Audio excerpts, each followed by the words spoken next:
Hello students, in our last video we have completed the three types of friction, right? So from that it is pretty much clear that what static friction is greater than sliding friction and that is greater than rolling friction. Yes? Okay. So now we will move forward to our next topic, that is friction is a necessary evil. So friction is a necessary evil. Why the topic says so? Okay, we'll see that now. So as we know, friction is a kind of resistance, right? It is a kind of resistance. Resistance means which resists the motion. It is a kind of resistance which comes into play when one object moves over another object. Yes, therefore it plays an important role in our daily life. Yes. So friction is a kind of what? Resistance. It kind of stops the motion of the object. Therefore it is a kind of resistance which comes into play when an object moves over another object. Therefore it plays an important role in our daily life. Therefore in some cases it is useful and so we want to keep it, and in other cases it is what? It is harmful as well. Yes, and we wish to reduce it, right? So the above topic says so, that is friction is a necessary evil. Got it? Okay, so since friction is a necessary evil, so necessary evil means it is useful as well as harmful.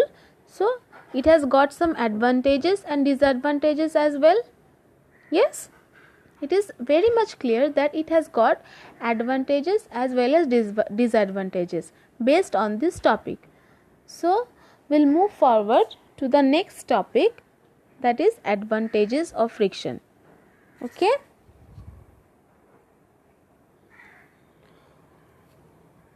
So see students, advantages of friction. So friction or frictional force is necessary because it helps us in performing many of our daily life activities.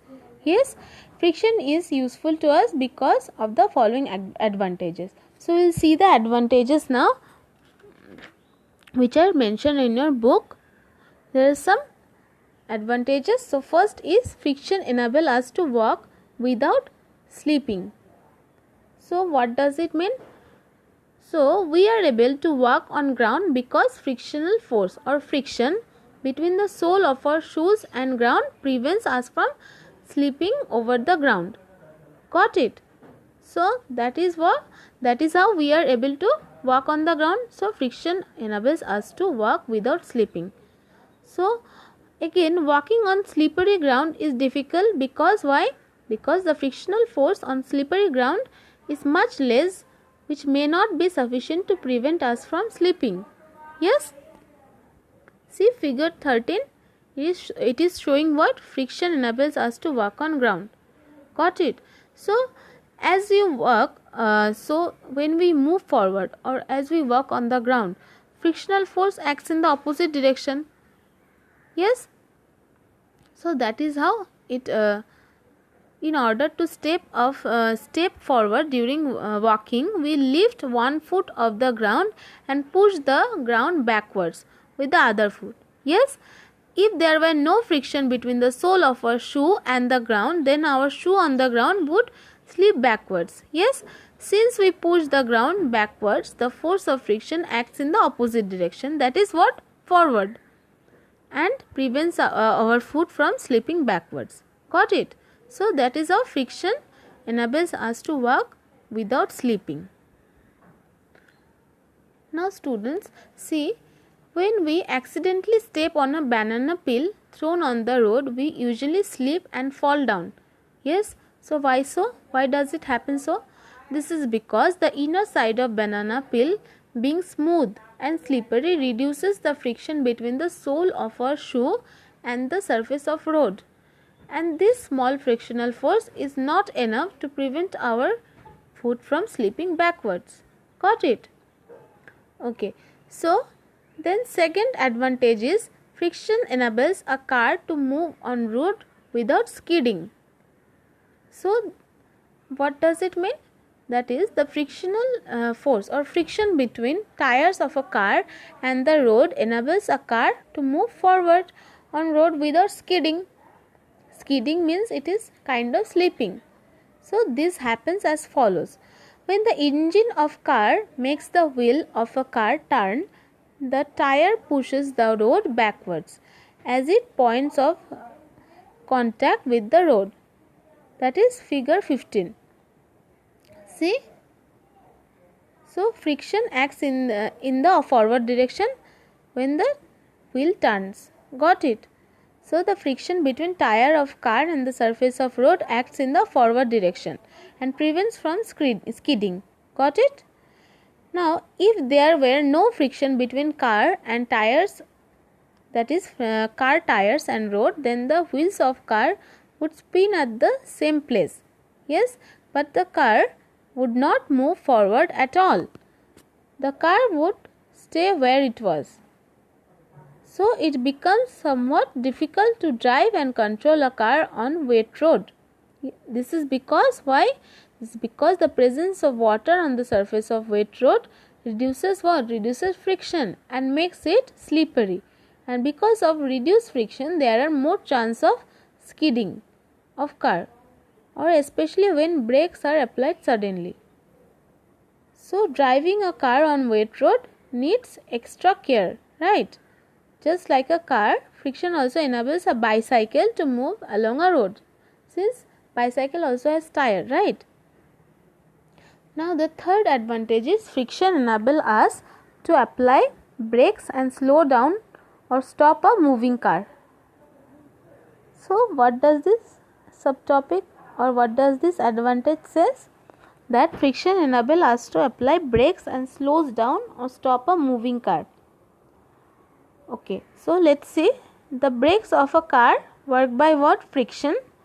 In a disc brake or in a disc brake, a steel disc attached behind each car when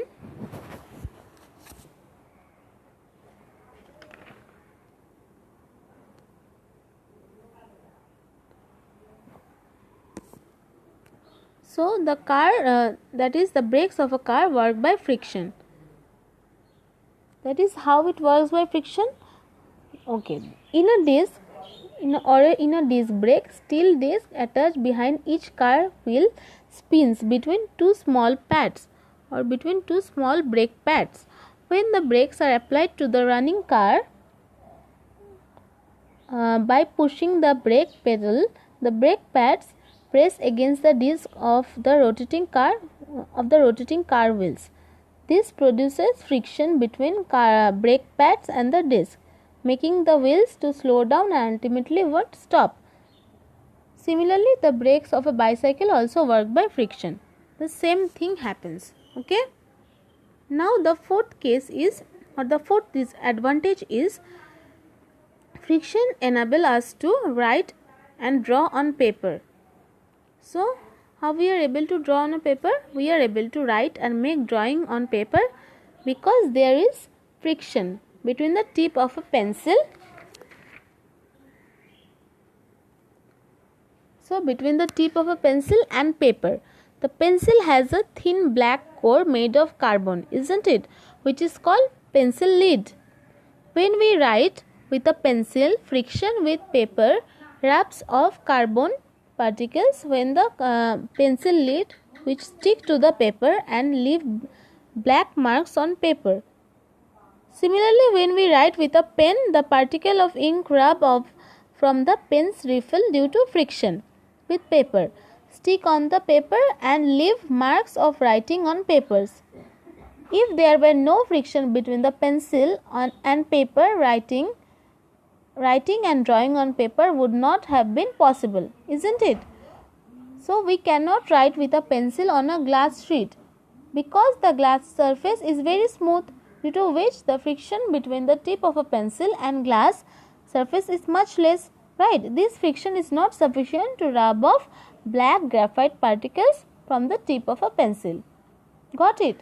So the next advantage is friction enable us to pick up and hold things in our hands.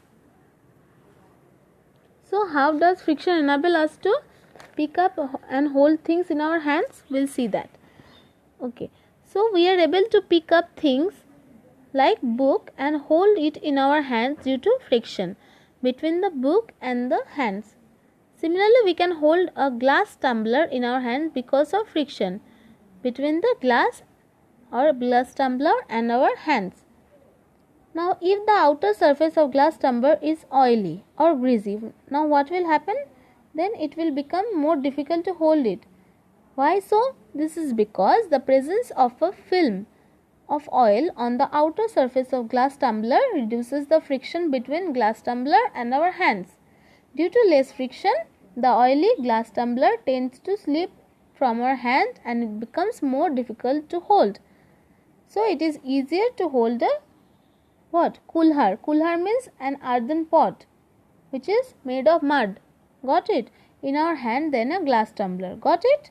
So it is easier to hold a earthen pot in our hand than a glass tumbler. Why so? This is because due to the rough surface of an earthen pot, that is kulhar, the friction between kulhar and our hand is much more, which makes it easier to hold it. On the other hand, due to a smooth surface of glass tumbler, the friction between glass tumbler and hand is much less, which makes it comparatively difficult to hold it. So, if there were no friction, it would not be possible to hold a book, a glass tumbler, a kulhar or any other surface in our hands, isn't it? Now, the next advantage is nails can be fixed in a wall due to what? In a wall or wood due to friction. So, we are able to fix nails in a wall due to friction. So, how is it so? When we hammer a nail into the wall, it is the friction between the surface of nail and wall which holds the nails tightly in the wall. Without friction, nails could not be fixed in a wall to hold things. Nails and screws are also held in wood by friction. If there were no friction, then nails and screws are also held in wood by friction.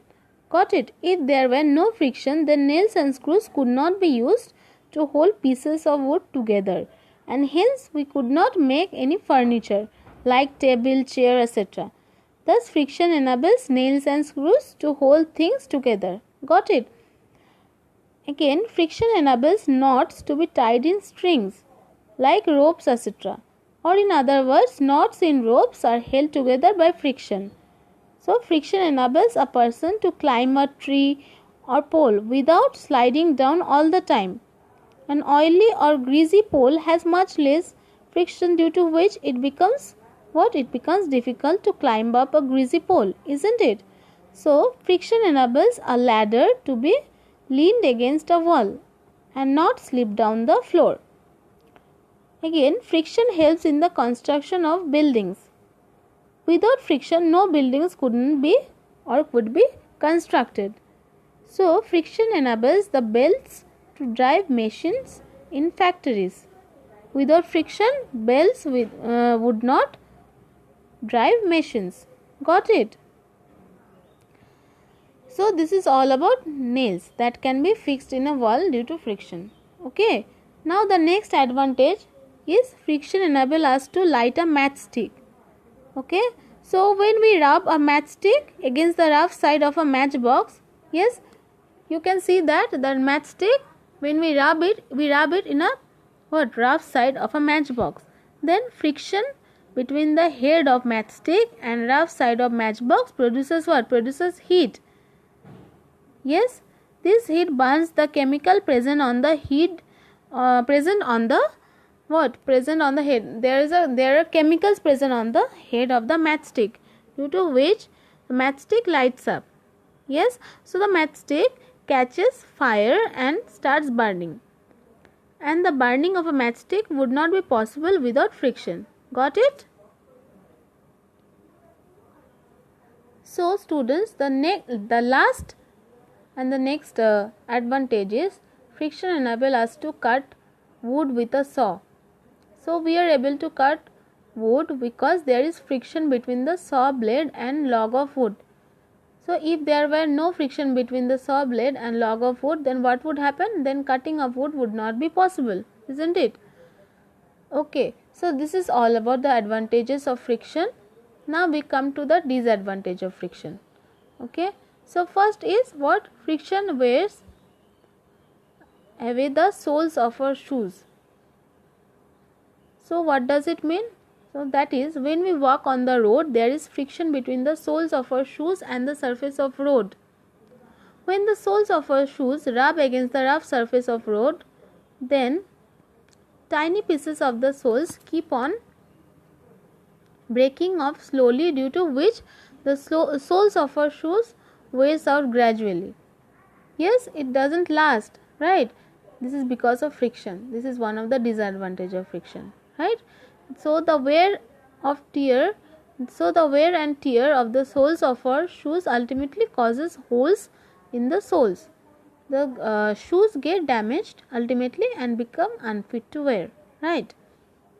Now the next disadvantage is the tires of vehicles wear out gradually due to friction. So what happens?